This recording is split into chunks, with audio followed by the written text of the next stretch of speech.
I'm going to do a lecture, and what I'm going to say is there might be, I hope you have questions. There may be factual questions you have, as well as interpretive ones. Any kind of question is fine, because it's Sunday morning. There might be the odd. Even I don't know everything about the Greek tragedy, or sometimes I forget things. But I'm really looking forward to hearing what you have to say and think. Anyway, in her introduction to these plays, your set reading. I hope some of you have read them anyway. Edith Hall underlines Euripides' heightened popularity in the 20th century and rightly identifies many of the reasons for that popularity. Euripides' tragedies are subversive, playful, experimental, and ironic in relation to mythical tradition and Greek tragic conventions. They de-glamorise heroic violence, but ask uncomfortable questions of the political and moral universe inhabited by Euripides' predominantly Athenian audience. Euripides' characters draw attention to the gap between their own or others' seductive rhetoric on the one hand and the actual hidden motives and messy realities of conflicting moral and political imperatives on the other. His characters even sometimes question the fairness of the gods or the truth of their powers. So there is a modern or even a postmodern feel to Euripides. And I think that explains why Euripides is being reformed, reversioned, reimagined by modern directors and playwrights and poets in the 20th and 21st centuries. But along with that sense of contemporaneity or modernity comes a tendency to make Euripides an ally for our own agendas.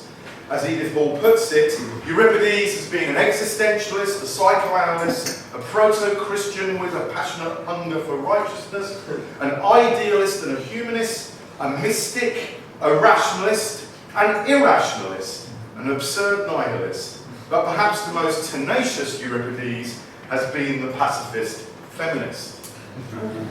Now, and she's absolutely right. I mean, that's a really good summary. I suppose I will also harness Euripides for my own agenda today, although I believe Greek tragedy is great musical dramatic art, and that its fundamental mode of engagement was, and still is, of the emotions.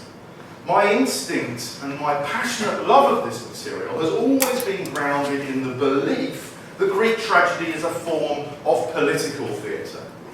Now, not every classicist would agree with me on this, or at least be quite so unequivocal in that passionate definition.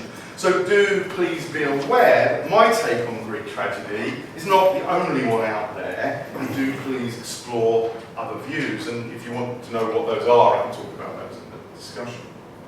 Now, in saying that Euripides is political, I don't want us to think of Euripides, or the other Greek tragedians even, as proto-Bertolt Brechts or David Hare's, okay? Although the comic playwright Aristophanes, contemporary of Euripides, has a mischievous caricature of Euripides as a dangerous radical. And that does remind me a little of the moral panics which were set off by the political, theatrical productions of people like Howard Brenton and Stephen Burkoff in the 1980s. And turned it off, that's not what I wanted to do. There we go. I found this nice picture of a play called Romans in Britain, which basically drew analogies between the Roman invasion of Britain and the British Army in Northern Ireland, and so on and so forth. It's quite a kind of left-wing political play. And it caused a storm of protest from Mary Whitehouse and her sort of censorship brigade because it featured a male rape of a druid by Roman soldiers, invading Roman soldiers. And I just wanted to have a picture of it, but in finding a picture, I came across a wonderful retrospective on this in 2006 by Brenton, because his play was being revived in 2006. And I'm sorry, you won't be able to read this, but I'll read it out. He says, but though my druid story is strong meat, it is only drama, yes, only drama. At an Irish university, I met an ex-provisional IRA man who had been in an active service unit. Having served his time in jail, he was educating himself. Why drama, I asked. He was obviously studying drama. He replied, because the theatre is harmless. He was right. Theatre is a peaceful democratic activity. All plays strive to entertain, even the terrifying Oedipus Rex by Sophocles, or the blood-drenched Titus Andronicus by Shakespeare. It's one of the mysteries of the craft that when acted out on a stage, the extremes of human experience, even violent death, can uplift us in the audience. We can all have a good night out. It's a tragedy. Now, that's a wonderful quote that I only came across yesterday, because I'm not in any way saying Euripides is like Howard Brenton. He just isn't, okay? So I'm not saying that. But there are some themes there that are really interesting, because on the one hand, he's in a sense saying theatre is political, because it's a democratic activity. It's a safe space. And actually, he's trying to say, oh, it was harmless. Everyone got offended by the male rape and tried to close it down, but actually, it's harmless and uplifting. But he also is actually saying, in a way, it is political precisely because of that safe space, that harmlessness. And interestingly, he's also talking about that kind of hard-to-define paradox of the way in which we can have a really good time watching people suffering and dying in a tragedy. So I was really pleased to find that, because I think in many ways there are themes there that do match Euripides, even though Brenton's own type of theatre isn't quite Euripides. I've also given you there a bit of Aristophanes, because Aristophanes kind of plays on a bit of a moral panic about Euripides, and I think this has affected people's view of Euripides. It comes out in Nietzsche. Nietzsche sees Euripides as the death of tragedy.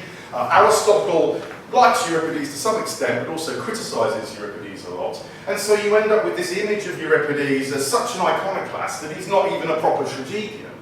And also an image of Euripides as somehow socially and politically dangerous. And Aristophanes exaggerates that and has a lot of fun with it. And under number 1 on your handout, you've got this scene, and what's happening here is that Aeschylus and Euripides are now dead. It's 404. So Aristophanes in his play has the god of tragedy, Dionysus, come down to the underworld to bring back Euripides, because he's a Euripides fan, and he thinks Euripides will be able to solve the problems of the city.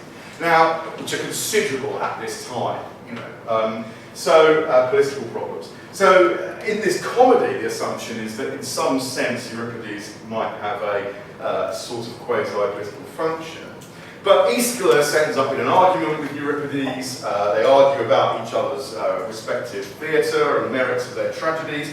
And Aeschylus says this: "Then you, again, Euripides, have taught people the habit of chatter and babble, which has emptied the wrestling schools and worn down young men's buttocks as they sit blabbering, and has encouraged the crew of the Paralus," that's a warship, a trireme, lower class, and therefore lower class warship rowers, the Thetes, to talk back to their officers. Why in the old days when I was alive, all they knew how to do was to call for their grub and shout yo-ho. And Dionysus says, this is a kind of buffoonish version of the god of tragedy. Yes, by Apollo, and also fart in the face of the bottom bench Charlie. That's the lowest rung of the rowers. And because there's tiers, 2 or 3 tiers of rowing benches. To smear a messmate with shit and go ashore and nick someone's clothes. Now they dispute their orders and won't row anymore. They sail first this way and then back that way. Now this comic caricature of Euripides' plays as being directly responsible for a more democratic, insubordinate conscript navy and sophistic degeneracy among the young elite shouldn't be taken at face value, and I'm not claiming that Euripides was really political in this sense, but what I do mean by political theatre in the case of Euripides is this. First of all, it's a matter of Greek tragedy's performance context and the manner of its funding. Indeed, most of what I say in the next few minutes applies equally to other well-known tragedians such as Aeschylus, Sophocles, and Agathon, and to comedians like Aristophanes, or his rivals such as Plotinus and Euclid. Like the other tragedians, most of Euripides' plays were written to be performed at prestigious, mass participation religious festivals, especially the city Dionysia, the great Dionysia, which was funded, administered, and audited by the Athenian polis and its voting chambers. This was a democratic city-state, although it was, of course, a slave-owning democracy with a male-only and ethnically exclusive franchise. The funding model of the city, as they would call it these days, of the city's lavish theatrical festivals, was one in which taxation and donations from the very wealthy citizens, the top elite class of citizens, and donations from them were crucial. Okay, these things wouldn't happen without the upper class, the wealthiest citizens, being basically forced to contribute, but they quite liked contributing because it conferred status to actually give your money to fund the chorus. You've got a lot of status and recognition and public profile. But Athens' direct form of democracy and its complex systems of non-specialist office holding via the drawing of lots and the doling out of compensatory payments meant that Euripides was writing plays for an audience of at least 5,000 citizens and visitors at the great Dionysian in spring, but maybe as many as 15,000. And this is a real controversy, which I don't know the answer to, because it largely revolves around taking the word of archaeologists. I'm not an archaeologist, and so what you have to do is wait for them to dig a new bit of the theatre up and change their mind again. And the latest thinking is, for the 5th century, when Euripides writing, that the theatre might have looked like this. Now that's a bit of a shocker, because we're used to the idea of the round auditorium. You go to Greece on your holidays and you visit all these Hellenistic Greek theatres from the 4th century, and they're stone, and they've got a circular orchestra, and they're big, and you can drop a pin and hear it at the back, all that stuff.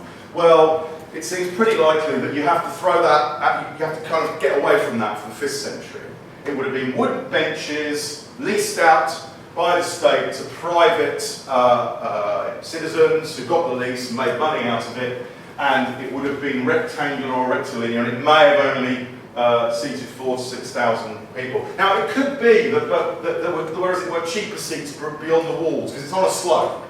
So maybe more people came and watched it, as it were, without paying. You did have to pay, but you got subsidised, and I'll talk about that in questions if you like. But anyway, so we're to imagine you're a Hippolytus and your Bacchae and your Supplement being performed in this context.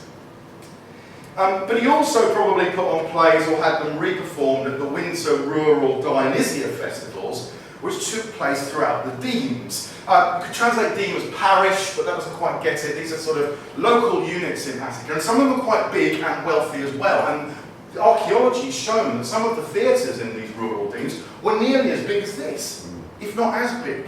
So our picture of Greek theatre has changed in the last 10 years. It's really exciting, because suddenly we realise they're not just going to this once a year, the Great Dionysian, they're going to loads of rural festivals, and there's some evidence to say they deliberately put them on different days so people could travel around and go to all of them. They're mad about theatre, these people. It's really, absolutely, it's really exciting to think about that.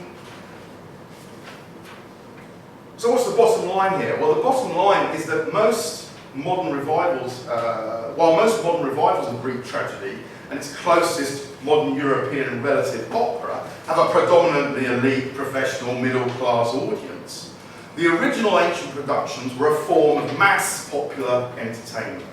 The 3 main actors, producer and playwright were elite professionals, of course, but the chorus were amateur male citizens, and the audience of thousands were likely from all walks of life, and many had themselves been in choruses in previous years. So there has a natural, as it were, connoisseurship, because they've been in plays themselves. Okay? So it's like you watching a play at the National Theatre, having yourself been in a play at the National Theatre, and gone through the training process. And that has implications for kind of how sophisticated a reading we can do of these plays, potentially. The answer is potentially very sophisticated. There were perhaps even some women and slaves in the audience, although that question is very vexed and difficult and very much affected by precisely which festivals we're talking about.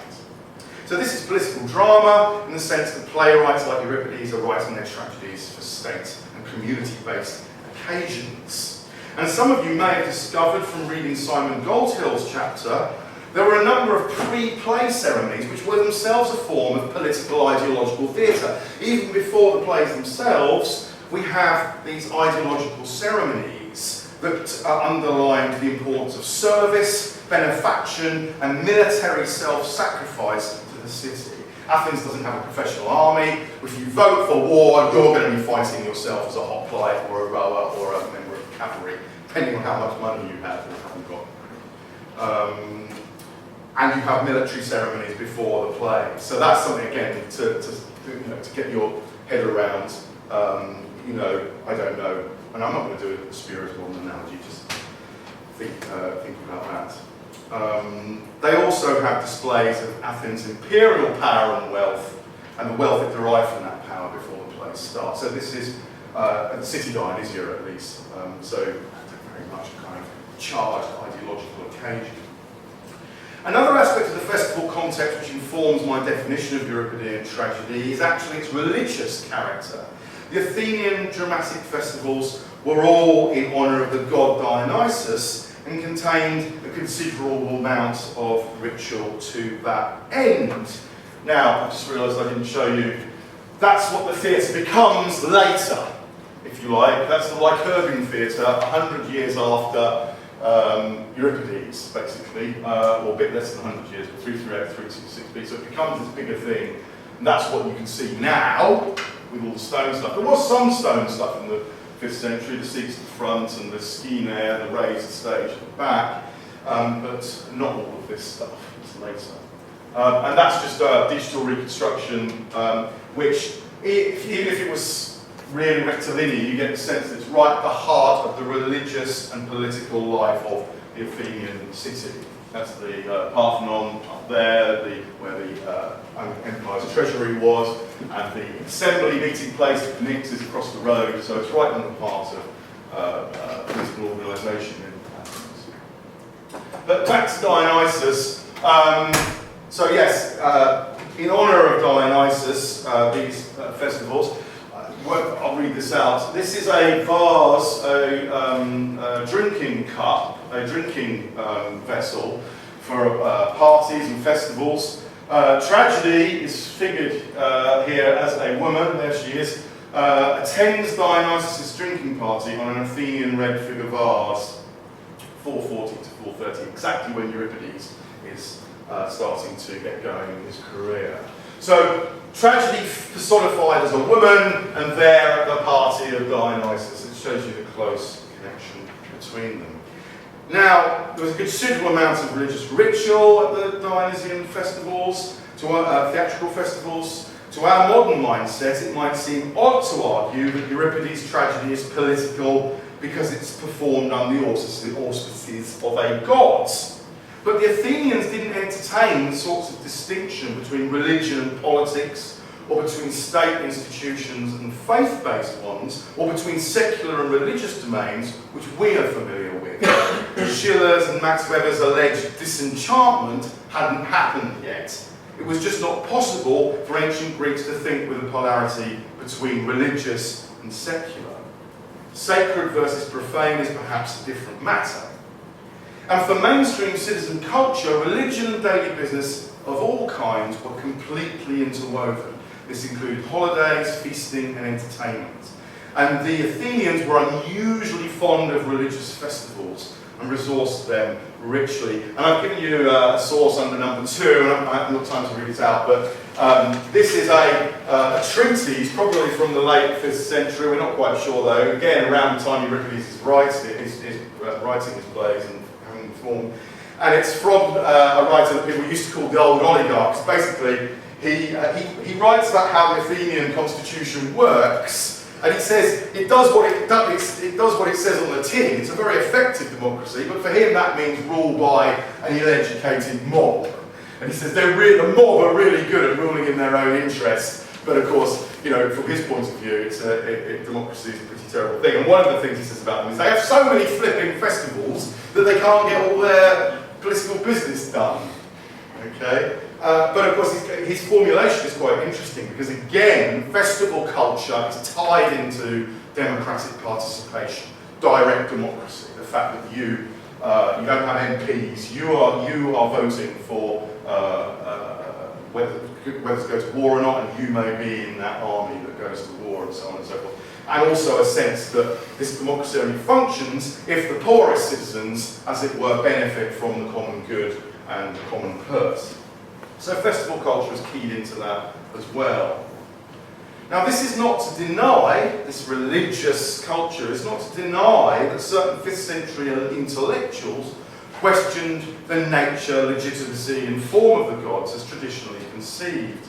And Greek texts often betray an acute awareness that political manipulation and falsification of religious signs, oracles and oaths was a fact of life. So they're not intellectuals are not completely naive about religion, if you like, and nor are playwrights. Having said that, actually outright atheism is actually very hard to come by in surviving reliable evidence for 5th century thought. There's a passage in Plato's Laws and a fragment of a satyr drama, but of course I think that fragment would be contextualised with the person who is denying the existence of God getting his comeuppance. Okay, so we've got the fragment, but the content would, I think, pretty certainly suggest that person got their comeuppance for suggesting that there was no such thing as gods or God. So there's a few things like that. We've got an idea that divinity might be a socially or societally useful fiction, sort of opium of the masses, avant lecture. And these intellectual voices of religious skepticism, revisionism and cynicism certainly find their way into the mouths of Euripides' characters. And I stress characters rather than saying, therefore that means Euripides thinks the same thing. Okay? He has his characters voice these more sceptical. And I've given you some examples under number 3 on your handout.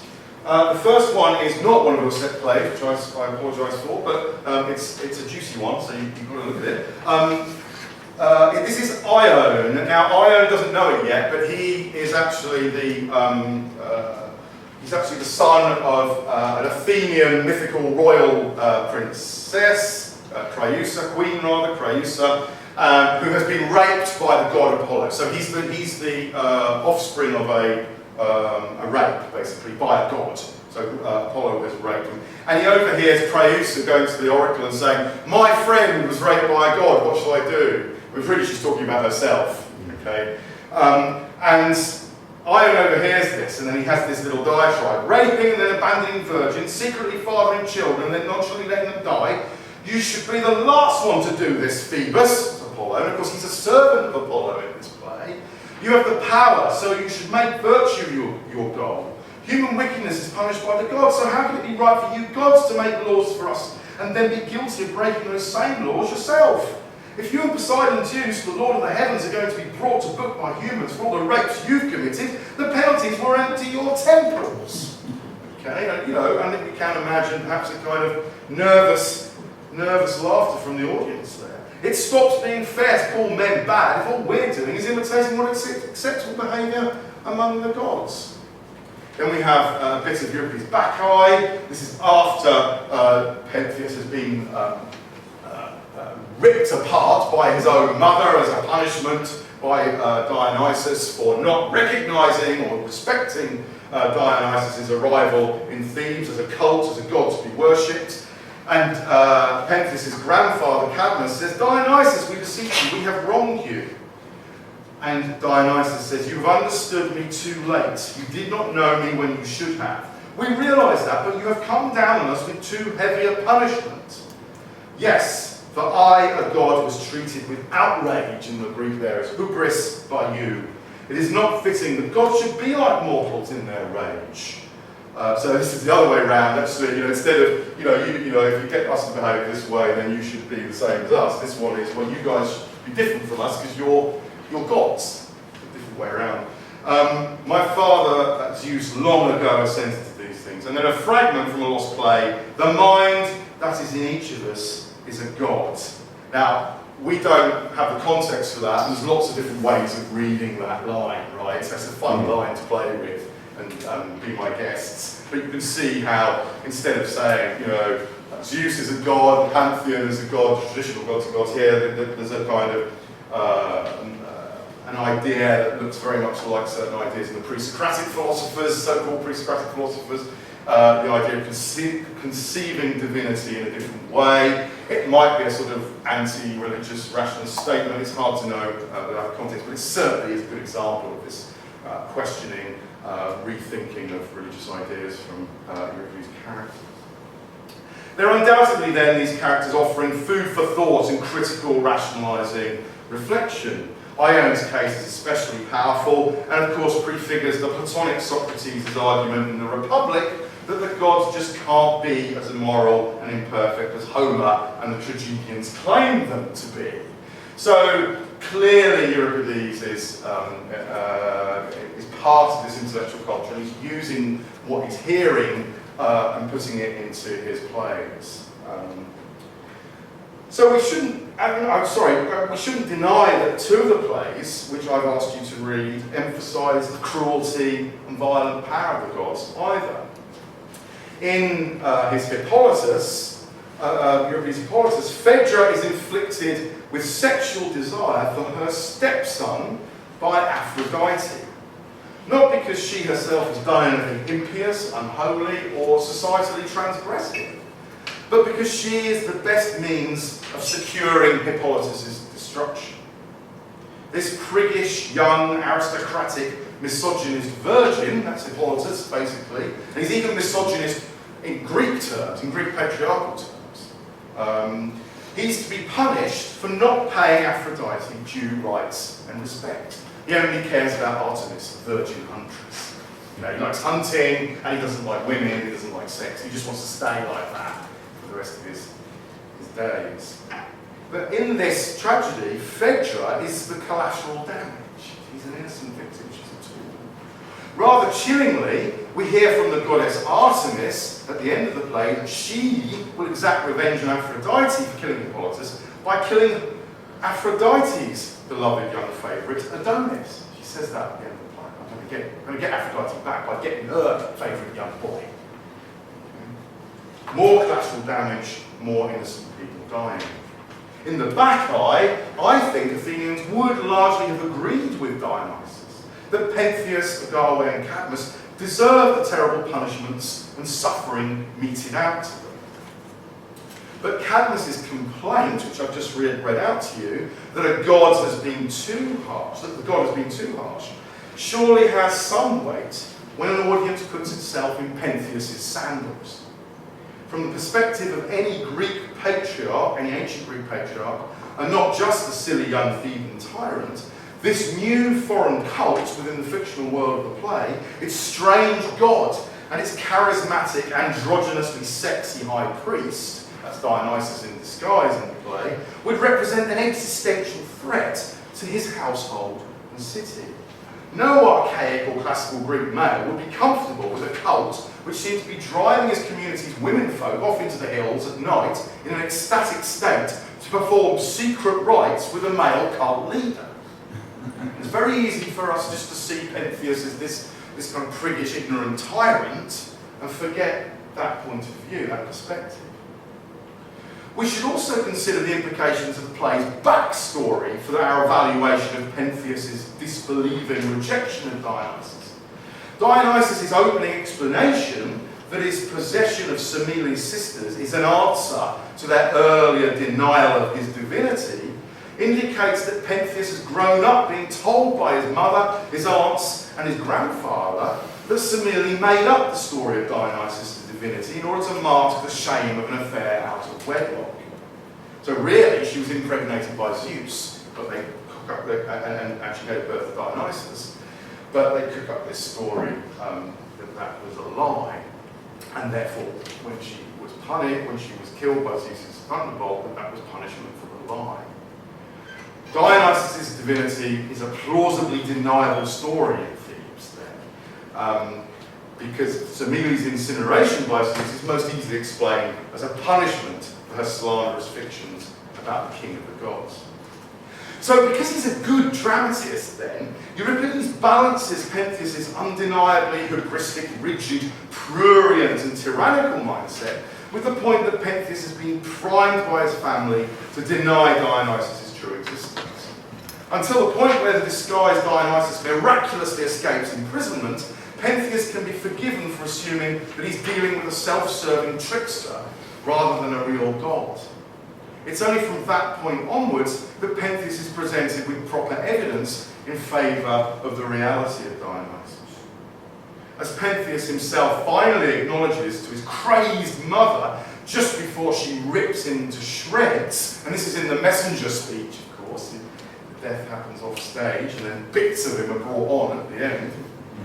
As Pentheus acknowledges, his continued rejection of Dionysus is an error, and this is number 4 on your handout. But he flung the battle, this is the messenger recounting what happened. He flung the band from his head so that the wretched Agawe could recognise him and not kill him. And he tucked, as he's watching them in disguise, he's been put under Dionysus' power, and he's dressed up as a woman and infiltrated, but they've spotted him and so on. He said, "It's me," he touched her cheek, saying, "It's me, mother, your son Pentheus, whom you bore in the house of Achaeon. Oh, mother, pity me and do not kill me for what I've done wrong." And the Greek there is literally for my hamartia, my errors.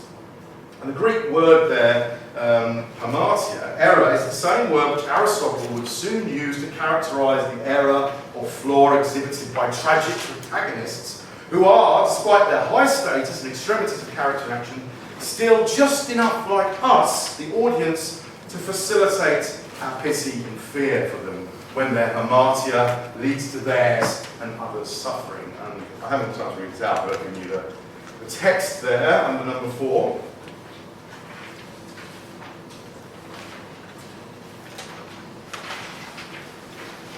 So Euripides' gods are sometimes cruel and always limited in their sympathy for mortals. And his mortal characters occasionally draw attention to the moral hypocrisies, inconsistencies and likely lies underpinning the practices and myths of Greek religion.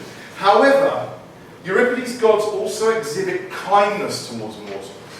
They effect solutions to their problems or provide crucial instructions based on knowledge to which non-prophetic human characters have no access. And of course, Aristotle criticises Euripides for having too many examples of the deus ex machina. And I think if we had more Sophocles and Aeschylus, they would look much more like Euripides, actually, the amount of times they use this device. But we've only got 7 plays of Aeschylus, and 7 complete plays of Aeschylus, 7 complete plays of Sophocles. We've got 19 plays of Euripides, and so certain tendencies in Euripides get exaggerated, and then we think, oh, Euripides was this terrible kind of trendy, different person.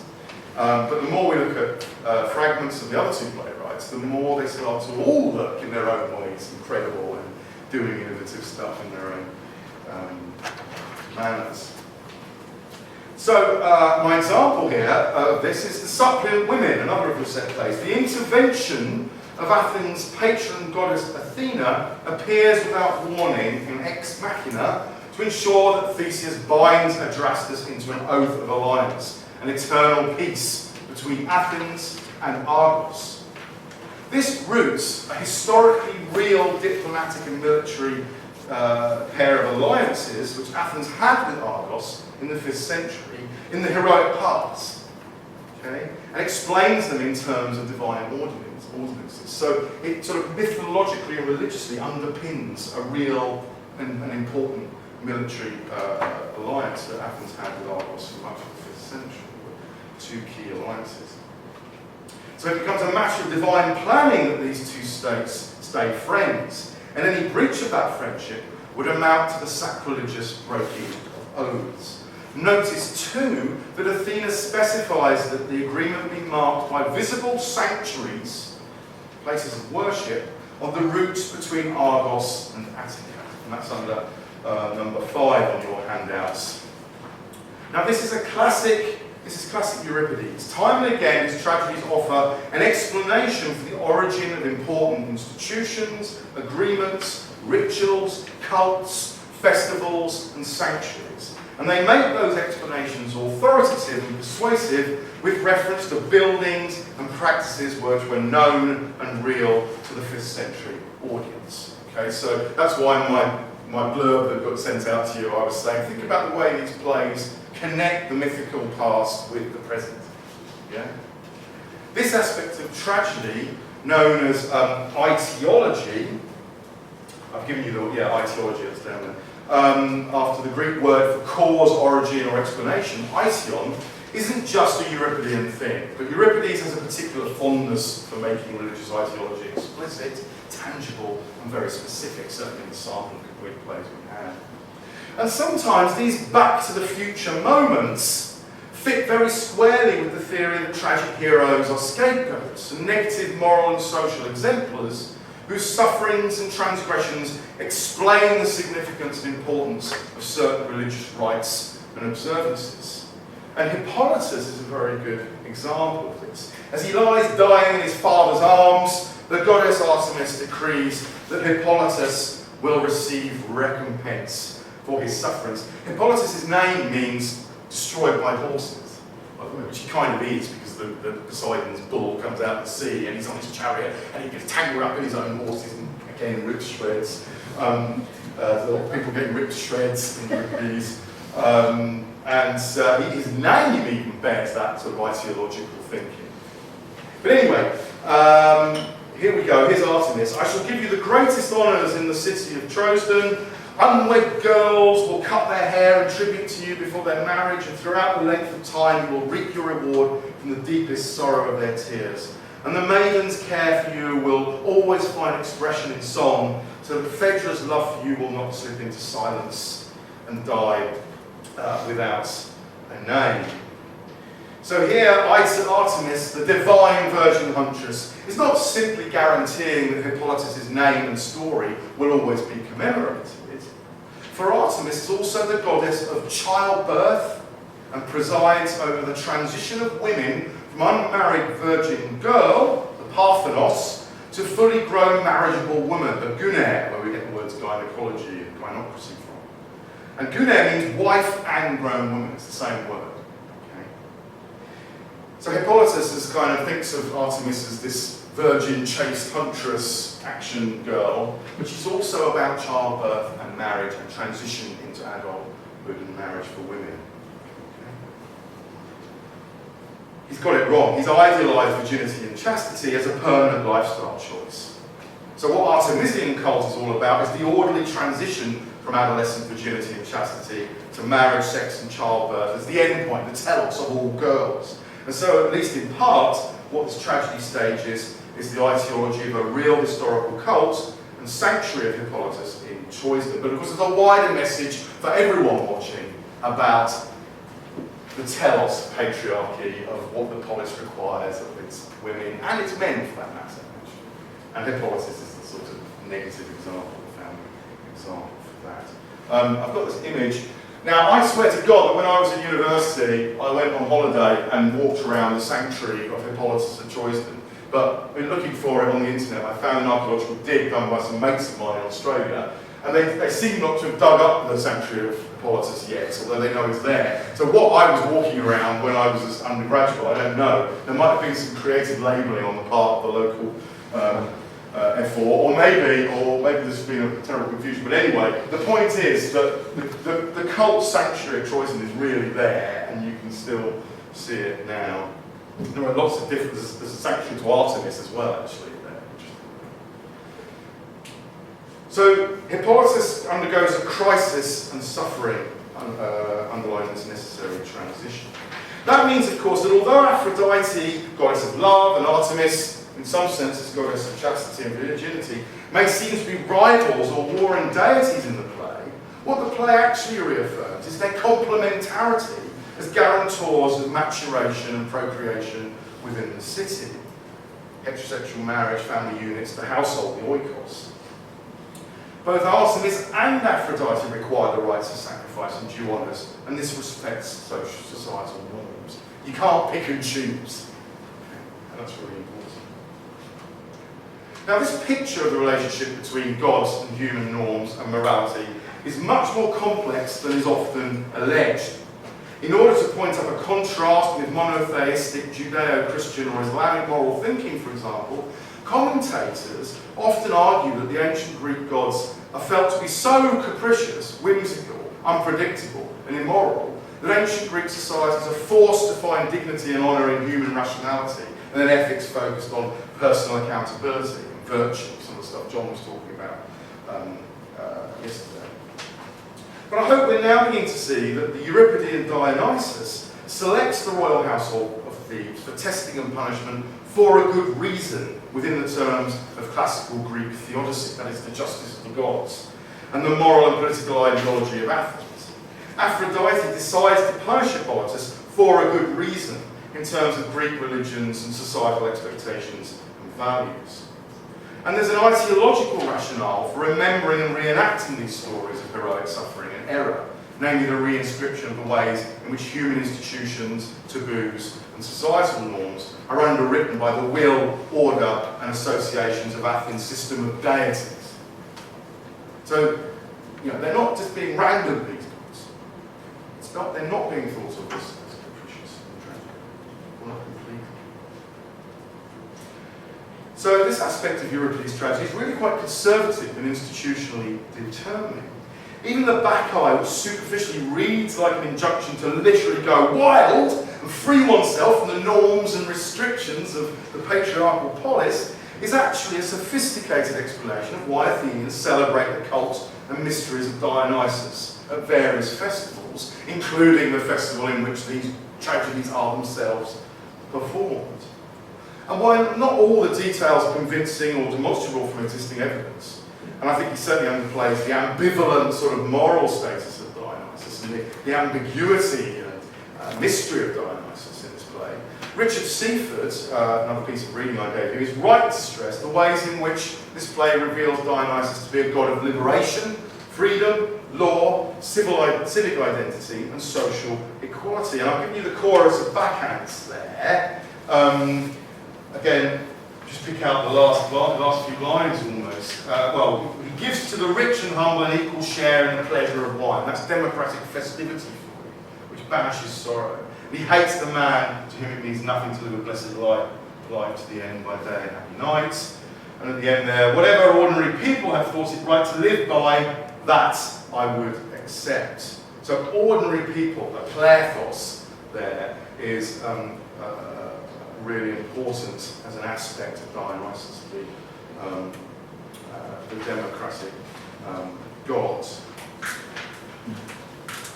Everybody in the Athenian community must share the rites and symbolism of Dionysus. Now, I'm aware that I should stop now. What I just want to say very briefly, I've got another case study, but I kind of got carried away and explained things too much and overrun a bit. But I just very briefly want to say that I don't want to stop here with the Euripidean affirmation of collective democratic cults and the reality of the gods of the polis and the norms of Athens' patriarchy which they've established. For the Euripides theatre is also often political at a more radical and searching level by allowing a certain level of anachronism to creep into the discourse and debates of his tragedies. And perhaps in our discussion I can kind of smuggle in the last bit I wanted to talk about. Under number 7 and number 8, what I really am trying to talk about here is that in the supplements, the merits of democracy and the demerits of democracy are themselves debated, okay, via the figure of the Theban herald, in a very searching and radical way. And I think that's a testament to the way in which Greek theatre and Euripides is actually able to incorporate critique of its own system. And commentators have different views on this. Some people say, well, that shows you that tragedy is a quintessentially, Greek tragedy is a quintessentially democratic genre. Because what could be more democratic than allowing critique of your own system within your own plays? But the other bit that I wanted to flag to you, and we can talk about it more, is where Theseus initially says, I'm not going to do this military intervention. The Argives have been foolish. They've supported this attack on Thebes.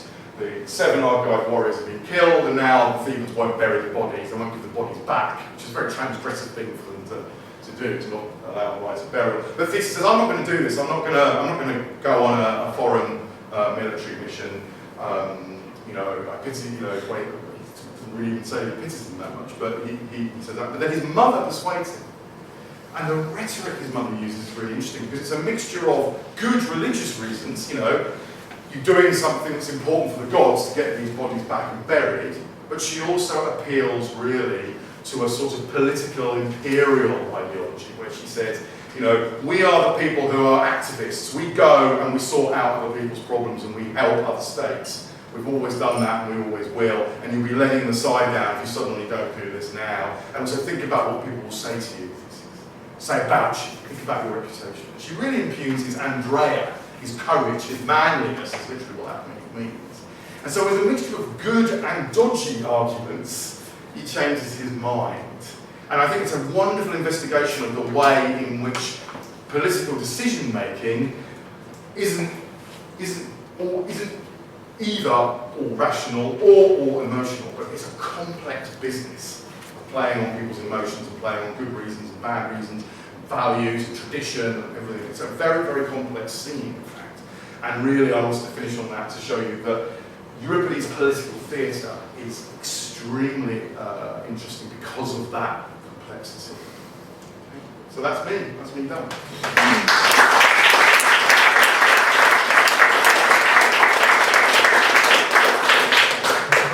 Okay, so we'll take just a number of comments and questions and then ask John to respond. Hand at the back there now. Hi there, thanks, love that. So there's one, I've got a couple of questions actually. One which may help you go into that material that you didn't quite get to. So I had this, it seems that Greek religious culture is, well, Greek religious culture is not, it's not a religious culture based on scripture, right? They don't have these. So I just wondered, how open to interpretation are the gods in those stories? Because I know of a couple of specifics maybe where, you know, there's very different tellings of the myths. So I'm assuming that, you know, that up to a point they're quite pliable. You know, you can make the gods do what you want to do as a dramatist. But having said that, one thing that I thought came out really well in your introduction that was really intriguing to me is just this kind of almost like repertory character of Greek theatre, you know, that how many people are involved in choruses and all those kind of things. So you can imagine that the Greek citizens are sort of staring over the shoulders of the dramatist at every point that things have been put on and performed, and then even, you know, in this kind of circulated in youth. So my first question is there any evidence that at any point the citizens actually were outraged by a particular play, and specifically its treatment of the gods? You know, the play itself is considered to be impious or something like that. Do we have any evidence of that? And so just slightly more off the subject perhaps, but my second question was this. I became aware recently in reading that some Greek plays, like Aristophanes' The Clouds, actually exists in two versions. Or it did have to have an early version for performance, and then 20 years later, there's a second version, which is produced. Now, how were these circulated? Do we know anything about this? I mean, was there a big sort of readership for plays after the events in the contemporary world, or is it more to do with what you were talking about? You know, that they would be re-performed perhaps many years later in you know, sort of repertory or something in the little state. Okay, thanks. Karen? Yeah, I've got a couple of questions. Somewhere in the readings, there was alluded to the question of women's role in Greek tragedy, because women obviously, unlike males, were invisible, as you could say, within Greek society. But in each of the plays, women seem to play quite an important, powerful role in, you know, something. The one that you just talked about is indicative of that. So I'd quite like to know what your own opinion is why that is. The second question is, again, one of the readings talked about sophistry and tragedy, and how they both shared a certain platform of challenging Greek kind of laws or common understandings and norms and everything else. I'd like to know where you're coming from. Yeah, more about that. Okay, I'll just take Sean and I'll get John to come back and So there's this big festival and they do all these rites. It seems like the Greeks kind of had to do a sacrifice or do some ritual before they did almost anything. If they didn't know right, they wouldn't do it. So when you put the plays on in the midst of this, if the gods have been watching the rituals and sacrifices before it, and it's in honour of gods, are the gods watching the plays? Because if the gods are watching the plays, then it suggests to me that there's nothing in the plays that's kind of impious, ever. because the gods are just there watching. They come and have a cow, or whatever, and they're going to sit down with the rest of us and watch them. I don't need to be facetious. No, I'm not saying you are. It's quite interesting because the gods get the smoke, and the humans get to eat the actual meat. So it's kind of very cleverly. Tradition has a wonderful rationality to it. You don't give the good meat to the gods. You don't leave it there to kind of rot. And the priest comes out, scurries and puts it in the bin. You eat the good stuff as well. Anyway, sorry, I interrupted. Was there? That's my question. Yeah, I was watching it. If they are watching, doesn't that mean then that the concept of the place is kind of conservative? Yeah, I like the idea of that. Okay, shall I? I'll go for it. So there was a question about the pliability of myth in tragedy, and also did they get it wrong, as it were? Did people get outraged? There is some evidence. So, for example, there were two Hippolytuses, two versions of Hippolytus. So the version we've got,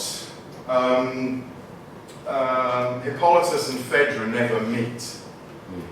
But we've got fragments of an earlier play, an earlier Euripidean Hippolytus, in which he had Phaedra confront Hippolytus directly and say, I know it's terrible, I know you're my stepson, I know this is kind of incest, but I really fancy you. And of course in our play we have the nurse is the go-between, as it were. And the story in the sort of later ancient commentators is that was the reversioning was because people were outraged about the sort of social taboo of the direct confrontation there. So there is another interesting example. It's not quite what you're after, but it's a great example. Is that there was a tragic playwright called Phrynicus from the Aeschylus era, very early, and the Persians sacked the city of Miletus, and Phrynicus did a play about it, about the Persians destroying Miletus. It was a tragedy, it was a historical tragedy, and what historical tragedies, it seemed more in the early 5th century, when the genre was just getting going. And again, apparently the audience, that was banned, because the audience found it so distressing to see a real historical depictions of Greeks who they felt they should have gone to help, and also Greeks who, the Athenians were next on the Persians' list, as it were. Herodotus tells us that they found it too much to bear. It was too much like their own troubles, and so it was decreed that the play couldn't be put on again. So there's some evidence of sort of quasi-censorship, and there's some evidence of people going too far. I can't immediately think of it, which might relate to the final question. I can't immediately think of an example where a tragedy is deemed to be sort of impious. There's any evidence for it to be impious, which might kind of take us to the very final question. Pliability, very quickly. It's really interesting. The myths are pliable, but you have sort of certain bottom lines. So in Euripides' Orestes, which is a crazy rewriting in a way, a crazy kaleidoscopic, self-conscious use of previous tragic myth and previous versions of the Orestes story, you at one point it looks as if Helen is going to be killed. And he's like, you can't actually kill Helen. It's the same with Trojan women. It looks like Menelaus is going to kill Helen. But with very careful design, so that Helen gets spirited away in the Orestes. She just disappears. It's like a kind of mystery, a piece of divine magic. And again, in Trojan Women, it's pretty clear that Menelaus doesn't kill Helen because he just loves her so much, even though he says he will. So you kind of you gesture towards a change and then you veer away. Yeah. Next question is, readership for plays. Yeah, clearly elite educated Greeks read copies of the plays, and there's a reference to this in Aristophanes' Frogs. But they also seem to have known lines and memorised them. So there's a story about the prisoners of war in Sicily, in the Sicilian expedition, being put to work as prisoners of war and having their lives saved by their captors because they recited lines of Euripides to their captors. And that's because they would have been in choruses. Yes, Yeah. of course.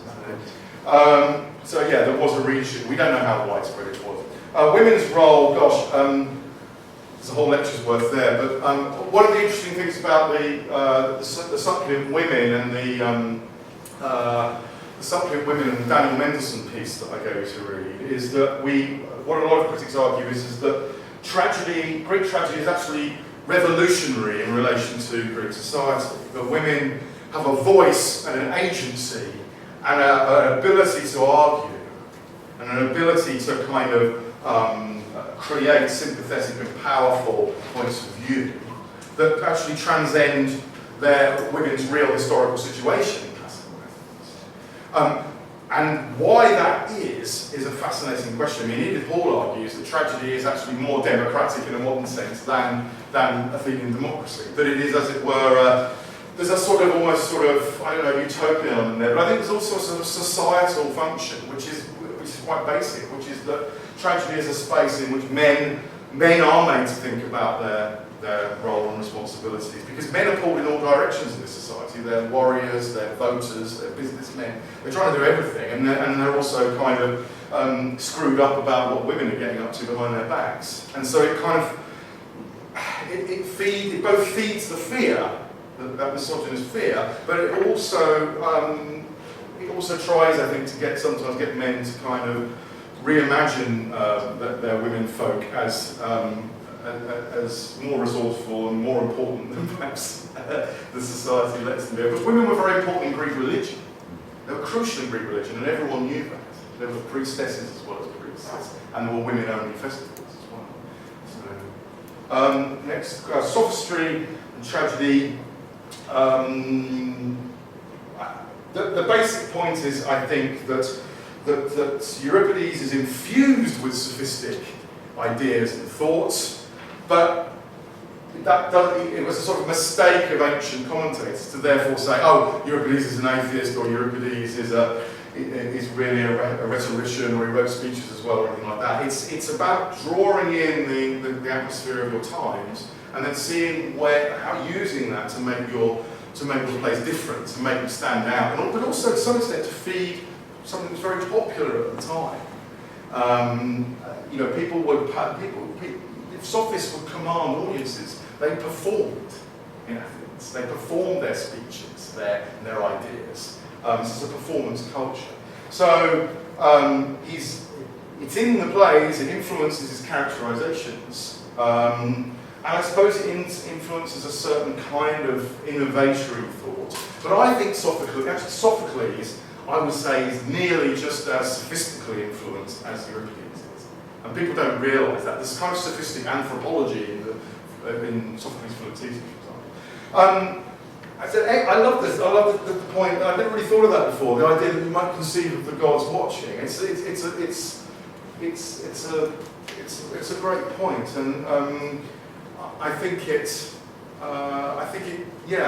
does. I mean, my first picture, in a way, illustrates that. In that, this is a very famous vase which depicts male. They're all male actors, of course, and they've got their satyr masks. And it's actually from a satyr drama, which was the play that came after the 3 tragedies for each playwright. So Euripides would put on 3 tragedies and then a satyr play. And it's a vase that's obviously showing these victorious chorus members, with, having a laugh, maybe practicing. But that is Dionysus. That is the god Dionysus. And he's not got a mask. That's not an actor. That's just imagining the god Dionysus being among them. Okay? So when they imagine, when this vase painter thinks back to kind of that chorus doing tragedy, he's imagining Dionysus being among them. And so that really does, I think, support your excellent point. And they're all excellent questions. You're all asking exactly the right questions. They're not easy to answer. I think kind of slightly short-handed answers, but good, thanks. Vanessa? Yeah, it might be a wrong question now. No. I've got a question, because you spoke about the influence, how Euripides is really popular, becomes really popular in the 20th century. But then I was wondering in terms of influences on playwrights, and thinking about in particular Shakespeare, in terms of that element of the sort of tragic comedy, or where Right, yeah. Shakespearean tragedy has those elements of the comic, of the low line, Yeah. and in a sense that, so I'm wondering if that's an independent development, or are there influences? That's a really good question. Yeah, okay. Here's well, first of all, as far as I understand it, there's a bit of a controversy about how much Greek tragedy is directly into Shakespeare. I think most people think that Shakespeare didn't know any Greek and there wasn't much Greek text available to him and all that kind of stuff. But I don't know the latest on that. I don't want to kind of talk about things I don't really know about.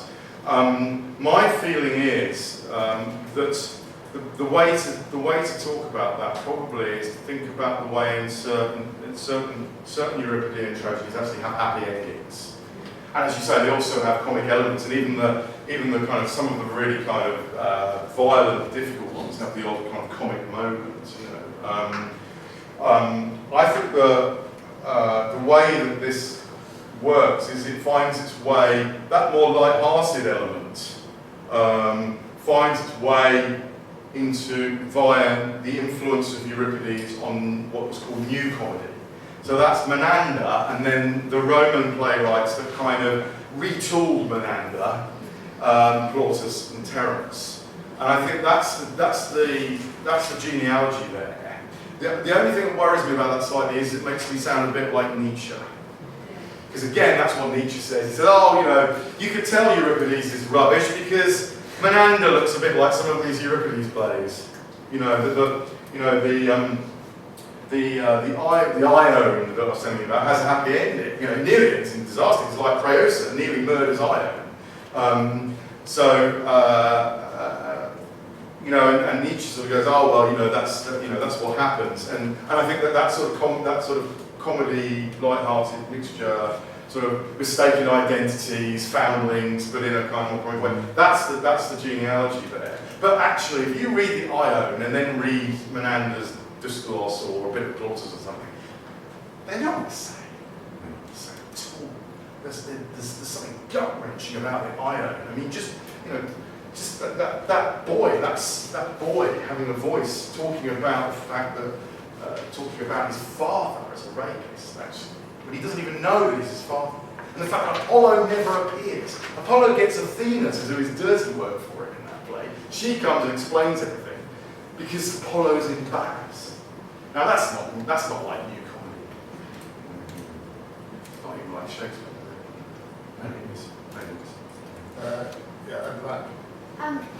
Yeah, so I just wanted to ask a quick question about Plato's view on the poets, and I think someone talked about how the Greeks didn't like the religion isn't based on scripture, but so Plato infamously wanted to ban all the poets from his Republic, and because he was saying that their influence was to show the gods doing all sorts of promiscuous things and that this is bad influence on society. Would he then, does that suggest that he would actually allow, in theory, Euripides to stay in his Republic, or similar tragedians, if they're to an extent criticising or questionning the gods? And also just to what extent was poetry, so like Homer and also the plays, were they kind of similar to a kind of scripture that informed the Greeks about what to think about the gods? Because that was, I think Plato says that where they learn about the gods is from Homer, and so was that their kind of equivalent of a Bible? Right. So these are excellent questions. I realised I flouted the rules by answering a single question. Shall we take another one? We'll take us to the other and then come back. Right. Okay. Two questions with the Greek take on the religion ones. Did they have the concept of blasphemy? So the idea that if you don't comply to some religious rule that you should be punished by men rather than this concept of hubris where you do wrong and then you're punished by the gods automatically without any And the second is very, very different to sort of religions based on scripture. Here, very clearly that authors can just make up stories with gods. So my question is, did ancient Greek people, did they interpret these stories allegorically, or did they take some of the myths literally, or was it more that they thought, well, this particular play obviously is just an example, so this has not happened as it was described, but a similar story might just as well have happened. Did the Greeks believe their myths is the question, isn't it? Jacob, and then Yeah. So I guess it's actually slightly based on from the last one. I mean, so you talked about Nietzsche, and obviously like Nietzsche has this view of Euripides, and I think a lot of what I've read from what I know, it seems that Nietzsche sort of just gets Euripides wrong, and that Euripides would have been quite useful to a lot of the pieces that Nietzsche developed, say, in the Birth of Tragedy. And so the question I wanted to ask was like, how much can we see Euripides as thinking through that Nietzschean idea that in Greek tragedy what we see is a sort of vague self-understanding on the part of the Greeks about the sort of forces that they're subject to, and then having to put those forces into the forms of gods in order to sort of understand them and deal with, like, make their life in their sort of chaotic universe. How much do you think that can be supported by the Euripidean, the way the Euripides uses gods? Okay. Does that mean that's... yeah, you come back and Okay. Plato's view of... So the question was, you know, would Plato, because there's some sense of, like, Ion prefiguring Plato's worries about traditional representation, would Euripides kind of get into the ideal state, is the idea. I think the answer is no, because I think on the whole Plato's just really, really not happy.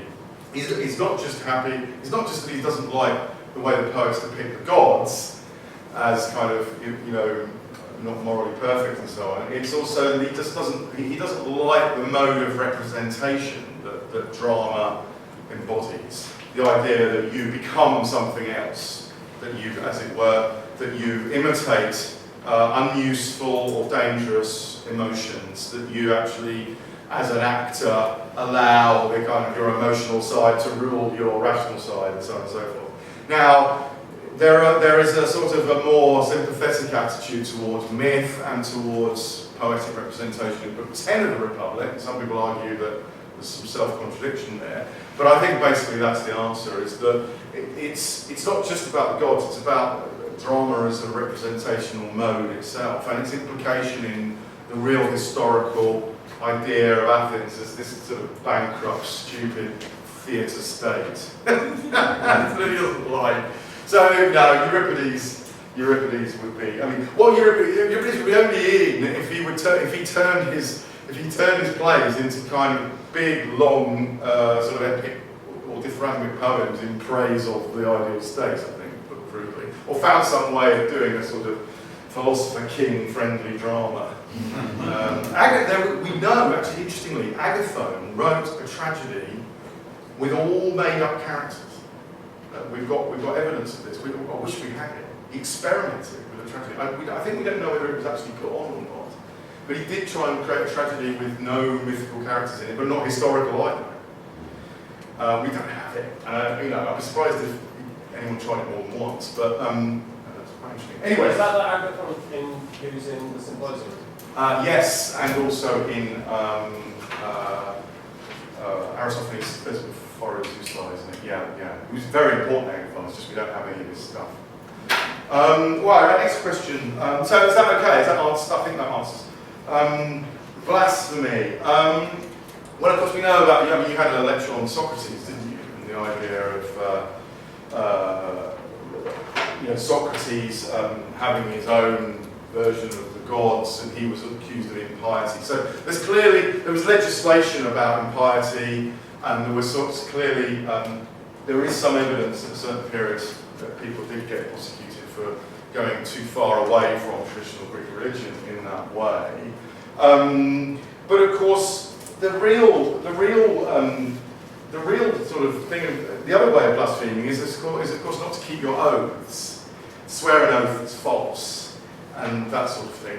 And they definitely believed, and this comes into Attic oratory, that even if you got away with it, eventually the gods would punish maybe your successors in your family or whatever, that you might get away with some blasphemy or perjury, as it were, but eventually things will come back and get you, and that's in the poetry of Solon. It's there to some extent in tragedy. And Athenian legal orators say this. They say, you know, you the jury have sworn an oath, and remember that, you know, perjury is a bad thing, and even if you die happy, the gods might punish your children.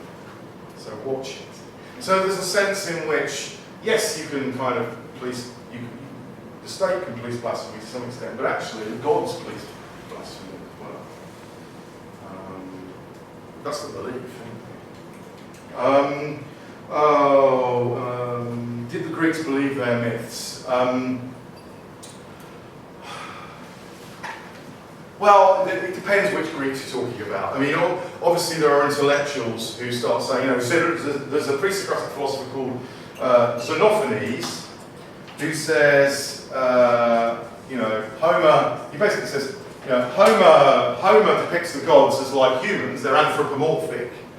But if horses could draw, they would draw their gods in the shape of horses. Yeah, and then he goes on to say there's one God, so he's not an atheist. But what you've got there is, you know, a kind of sense, an idea that there might be another way of representing things. But Xenophanes is a sort of, you know, he's a poet and he's an intellectual, if you like. I'd say the general wider ordinary Greek community, as it were, I think does believe these stories, and they have incredibly important moral and social paradigmatic exemplary force. But if you're asking, is there occasional skepticism? Well, yes, there is, and it comes into Euripidean. There's one bit of, I think it's in the Electra, where the chorus say, supposedly, when this terrible thing happened in the house of Atreus, Zeus moved the sun. And they say, I don't believe that. But what I do believe is what the underneath meaning of it is, which is don't do this stuff, because the gods will punish you. So they sometimes say, well, I really can't, that's just too much for me. The chorus say that. But then they go on to say, but there's an underlying truth to that story that is really important to follow. So there's even if it's kind of, if you like, representationally false, it's morally true. And that's the key point, I think. Okay. Thanks. Oh, Nietzsche. Sorry. We have Nietzsche. Self-understanding. The idea of the gods, the idea of tragedy and the gods in tragedy making life livable, copable. Is that the idea? That's the Nietzschean idea. I always forget exactly what the Nietzschean idea is, because whenever I try and read Nietzsche, that particular book gets thrown across the room a bit. But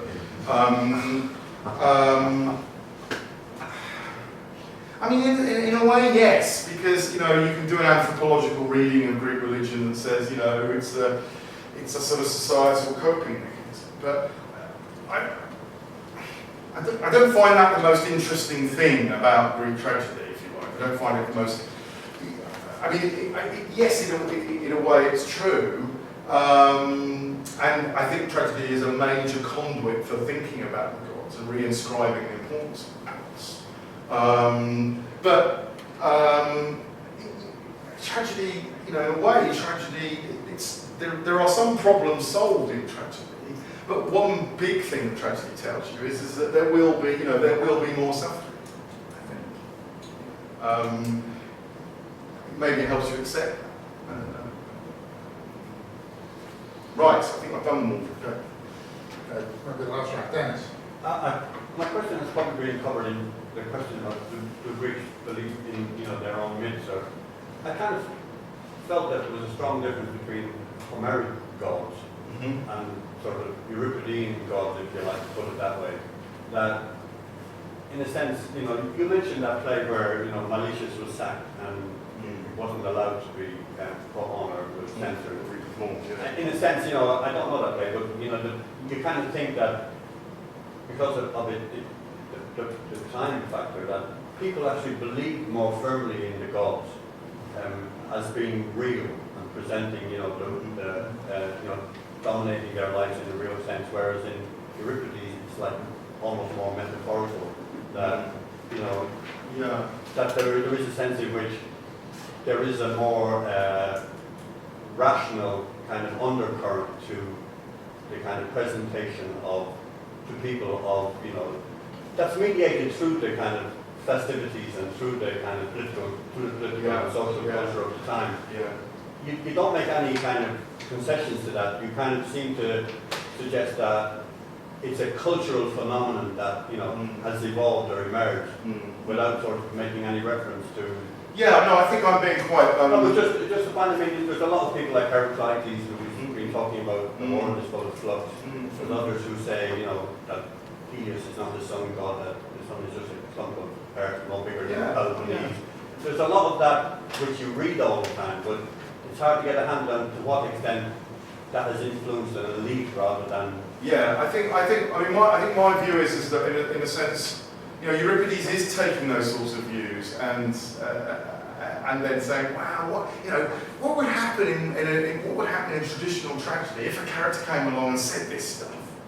Where will that go? Where will that take me? And that's clearly what he's doing. But that's different from saying that where he wants to take it in the end is a sort of for an audience to go away with a new Heraclitean idea about how the world is constituted. And I think that's, or to go away and say, oh yeah, that character Ione was right, so I'm not going to do any sacrifices anymore. These gods are immoral.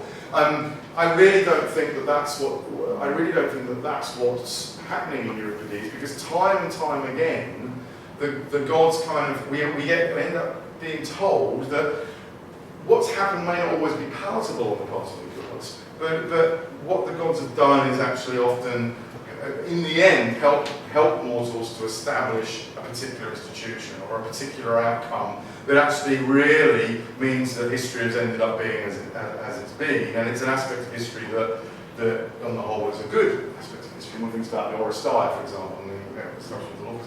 So I think it's about sort of it's about giving the drama a more cutting edge texture, but not a kind of necessarily cutting edge, you know, take away. I don't like talking about messages because I don't think tragedy has a single message. But it's at that kind of level of things. Vis-a-vis the gods in Homer and the gods in tragedy. Well, the Hippolytus it's really tempting to read the Hippolytus allegorically. Someone read it allegorically before, you know, goddess of love, goddess of justice. To some extent, I think the problem is it's Hippolytus who reads the gods allegorically, and to his own ends. So for him, Artemis is just, you know, going out there, shooting some wild stags and hating women. But that's not really what Artemis represents. And the trouble with reading gods allegorically is that all gods represent, each god doesn't just have one sphere of activity when you look into it, and they're all the different associations. They have lots of different associations and aspects. And so, I mean, there is sort of some stuff about Aphrodite being, you know, really almost more powerful than Zeus. That comes up a lot in different places. And it's in Homer as well, actually, because, you know, Aphrodite is able to put one over, help Hera put one over Zeus in the Iliad and so on. So I think it is tempting to read the gods allegorically, but you actually, beyond possibly Aphrodite, you don't get very far, because you know, Athena as patron goddess of Athens, well, that's not an allegory. She is the patron goddess of Athens. You know, and that's how the Greeks would have understood her. So I am kind of going against quite a lot of criticism about Euripides that there has been since the Second World War, but I'm actually also going in line really with what a lot of people are starting to do, and say, well, hang on a minute, let's get away from the kind of biased views of Euripides that you get in Aristotle and Aristophanes, who have their own artistic and philosophical agendas. I mean, Aristotle doesn't like Euripides to some extent because he's associated with a new kind of music that he regards as vulgar, basically. So it's about the musical aspects of Euripides as well. This is a whole culture that comes in, a new musical culture that Euripides is part of, and it's not just Euripides. But that's almost about form rather than substance. And Aristotle thinks that the form and the substance are connected, I think. But there you go. Okay. Right, what I'll do now, we've just got a few minutes, I'll take everybody got their hands up to get to the group, and then get John to come back and answer some up. Right, I'll Just briefly, could you say something about the role of catharsis, and whether, I was interested in what you were saying at the beginning about the kind of rendering safe of extreme emotions, and from a Platonic view that would be like a real no-no because it's volatile and anti-reason, but to what extent at the time were there different ideas of catharsis, and the idea that, well actually through allowing a greater emotionality, through allowing affective aspects to surface and be present, was that seen as subversive or as rendering safe, or is that a more modern interpretation? And what's your own take on that? Okay, Tony? Well, yeah, thank you for explaining great depths of layers of understanding, which I was completely unaware of when I read Euripides. But one thing I got from it was the divine origin of morality and the questioning of that. The whole events of the theatre, the chorus, the actors, and the audience. And perhaps one thing, one aside is how involved were the audience in these events? Because you haven't explained, were they highly vocal and active during the plays? Because I suspect they probably were, but I mean, I'd like to know your take on that. And the fact that Euripides has to question this divine origin of morality gets back to the skepticism of the gods you talked about. Because I sense there was a real search for the foundation of sort of moral responsibility of Athens at that time, in terms of its historical and social context. And perhaps that's also why, bringing it back to the sort of 20th century, similarly, there's a sort of search for looking into the past for some sort of foundation for morality in the century. Okay. A quick question really about the differences between Euripides and Sophocles. So Euripides seems like a more human tragedy than the Sophocles in many ways. So with Sophocles there's a sense that the events unfold inevitably, and there's a dread of the final consequence where I don't want you to read them. But with Euripides it's more the characters reason themselves into the tragic situation, not unreasonably in most instances. It's kind of plausible reasons that they're proffering for their actions, rather than this is something that is fated to, what's it fated to happen. Then you get that same sense of fate that you do get in Sophocles. Is that purely, just a question of the times in which they were written? Just is a reflection of the times in which Euripides was writing. Okay, two more, so Anne, and then Rob, and then back to John. But you mentioned earlier that it's not proven that Shakespeare sort of definitely was influenced by sort of Euripides or Greek tragedy in general, but obviously French theatre was. Racine wrote his, translated, created his own version of Phaedra. What was it that appealed at that period in French history in probably the content? Was it morality or tragic aspects? No, that's a great question. These are all great questions. Yeah, well, it's tempting. It was striking to me that there's 19 Euripides plays which have survived, and I didn't actually realise there were that many. It's striking that they've survived when it seems that much critical judgment over the years has been kind of, again, Euripides. And it does raise a little question in my mind that maybe the critics were behind the public in a certain kind of way, right? So maybe to keep a play alive for 2,500 years in some kind of form, somebody has to copy it, somebody has to decide that it's worth keeping, somebody has to go to the effort of, and of course there are lots of, burnings of Alexandria and things along the way, which, so chaos gets involved. But I just wondered if there was anything in that, that people continue to read and love it, even though perhaps the critical judgment wasn't up to the job of finding what was really good. There's just one other thing I just have to throw in, that this little fragment that you have, the mind knows that in each of us is a god. I mean, maybe you weren't here for the Socrates talk, but Josie really emphasised that aspect of Socrates, that his inner demon was speaking to him. And just if there's anything interesting, you know, it seems immediately there's a connection there. This is why Nietzsche thinks that Socrates and Euripides are sort of mates. Right. Okay. Yeah. But yeah, no. Okay, so back to catharsis. The real problem with catharsis is that the actual kind of bit in Aristotle where that comes up, it's just one place. I mean, catharsis comes up in other contexts in other Aristotle's writings, but the specific idea of catharsis isn't really paralleled in any other kind of writing about tragedy. And the use of the word catharsis, there's lots of different possible meanings for it. So some people look at a medical meaning, an idea of purifying is one meaning, purging is another, and actually purging and purifying in ancient Greece aren't the same thing anyway.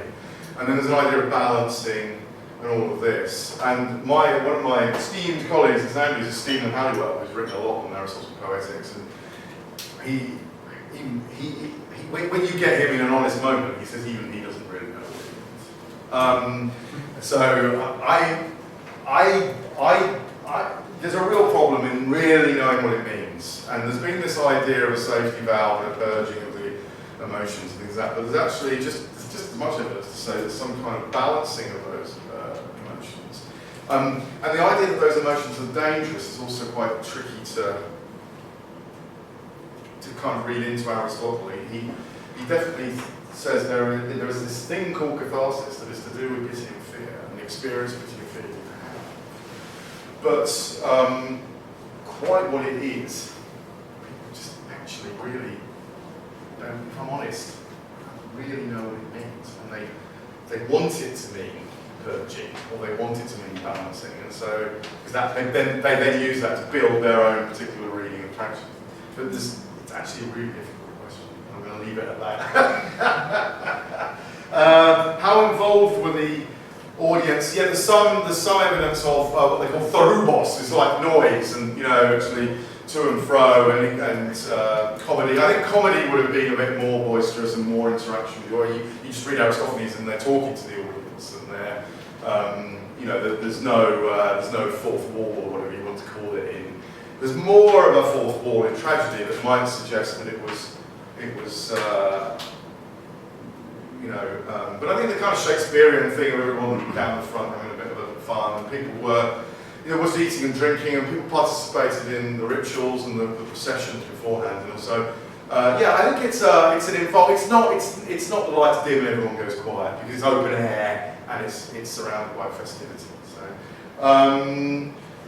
search for a foundation of moral responsibility. Yes, foundation for morality. This is where I knew I was going to get this sort of question. It's where I'm quite uncomfortable with kind of very, very big questions like this, because